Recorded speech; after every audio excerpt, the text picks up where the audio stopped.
Hello বন্ধুরা, আসসালামু আলাইকুম। সবাই কেমন আছেন? তো আজকে হচ্ছে 4 তারিখ মার্চ মাসের 2025। তো অবশেষে ঈদের ছুটি শেষ করে সকাল সকাল চলে আসছি অফিসে। আসলে কিছু কিছু সময় আমাদের জীবনে থাকে যখন আমরা ফ্যামিলির সাথে থাকি, খুব ভালো লাগে সময়গুলো। সব কিছু দিন শেষে আবার আমাদেরকে চলে আসতে হয় আমাদের কর্মজীবনে। তো তেমনই আজকে চলে আসছি কর্মজীবনে, মানে আমার গার্মেন্টসে, যেখানে আমাকে কাজ করতে হয়।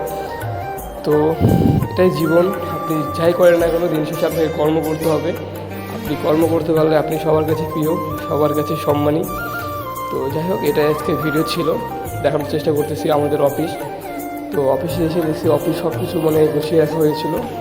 এই কোম্পানি, এটা নিয়ম, এবং প্রত্যেক গার্মেন্টসেরই নিয়ম যে ছুটিতে গেলে সে সময় নিজের কর্মস্থল বা কাজের জায়গাটাকে পরিষ্কার পরিচ্ছন্নতা করে ঢেকে রেখে দিতে হয়। তো এটা হচ্ছে আমার জায়গা। তো আমার জায়গাটা অপরিষ্কার ছিল, আসলে 9টা দিন বন্ধ ছিল, ধুলোবালা অনেক কিছুই থাকে, এগুলো ক্লিন করবো এখন। তো ধন্যবাদ আমার ভিডিওগুলো দেখার জন্য।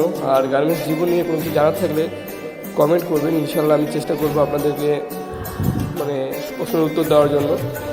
তো সবাই ভালো থাকবেন।